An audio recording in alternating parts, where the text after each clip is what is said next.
From the dawn of humanity, we've always sought to extend our reach. Now we're setting our sights on the ultimate frontier: space. Colonizing space is no longer just science fiction. It's becoming a reality, and the first humans to live on another world might already be here on Earth. The question is, are we ready?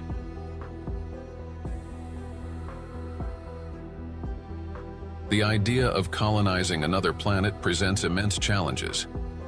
We'd need to bring everything with us: food, water, air, and technology to survive.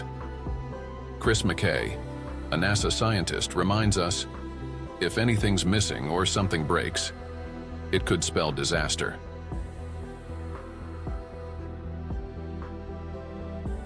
Why colonize space? At its core, the ambition goes beyond just survival. Carl Sagan once said we should become a two-planet species, ensuring humanity's future in case Earth is ever threatened. The Earth, after all, exists in a cosmic shooting gallery, with comets and meteors constantly flying through space. It's simply too precious to put all life on one planet. But where would we go? Of all the planets in the solar system, one stands out as our best shot: Mars. Mars is the closest planet to Earth that offers the necessary resources for life. It's about half the size of Earth and lies 35 million miles away at its closest point.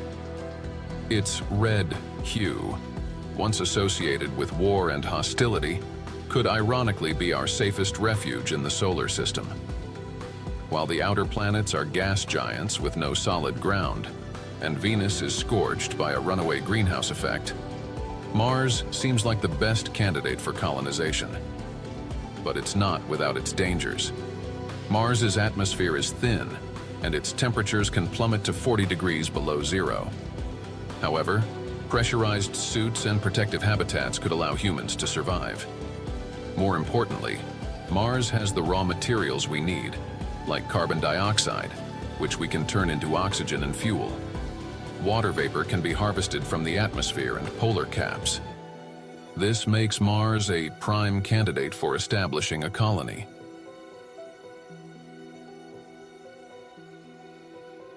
Scientists have already started planning. NASA's current mission plan involves using the Moon as a stepping stone for Mars. It's a test run for the longer, more challenging mission. As McKay says, setting up a base on the Moon allows us to test the equipment, study how humans react to long-term space living, and simulate survival techniques before heading to Mars. In addition to habitats, robots like Athlete, an all-terrain hex-limbed explorer, are being developed to help astronauts transport cargo and even excavate on the Martian surface.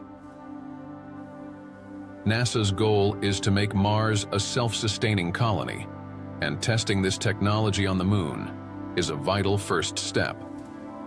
Once we prove we can survive on the Moon, Mars awaits.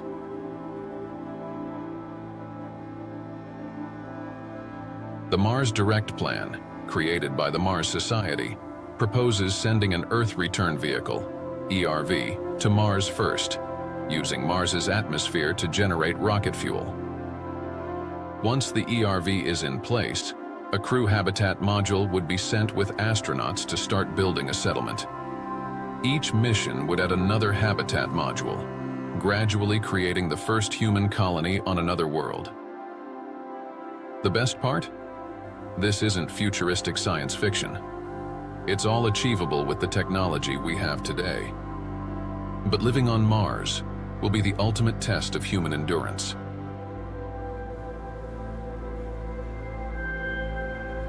The journey alone takes 6 months during the best launch windows, when Earth and Mars are closest. For this, new spacecraft like Ares are in development. The Ares rocket is similar in size to the iconic Saturn V from the Apollo era, but can carry even more cargo. This means fewer launches to transport the necessary equipment for colonization.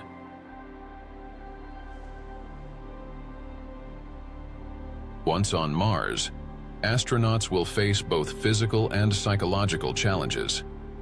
Prolonged exposure to zero gravity can weaken the human body.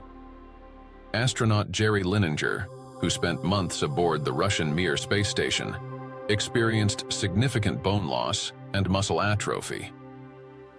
Solutions like artificial gravity or intense physical training might be needed to keep astronauts fit for Mars exploration. Another danger comes from solar storms, high-energy particle bursts from the sun that could harm the crew if they aren't shielded. Storm shelters will be essential to keep astronauts safe during these solar events. Living in isolation will also take its toll, both physically and mentally. Astronauts will need to be selected carefully, not only for their skills, but for their psychological resilience. Mars presents the ultimate wilderness challenge, but the rewards are equally great.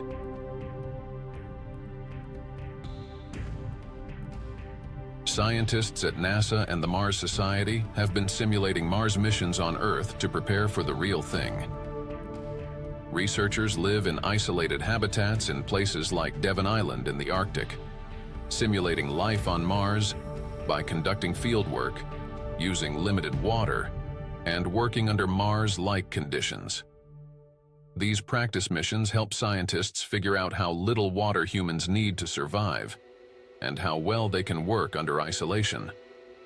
The data collected will be vital for future Mars missions, ensuring we bring the right equipment and people for the job.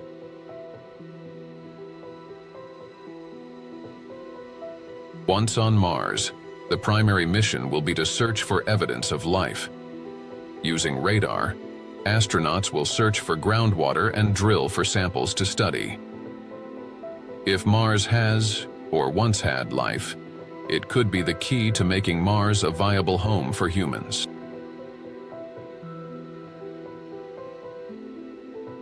If not, terraforming might be the answer.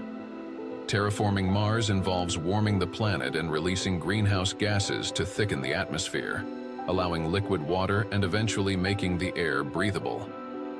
This process could take centuries, but it's within the realm of possibility. Once the planet is warmed, genetic engineering might even allow future humans to adapt to Mars's environment.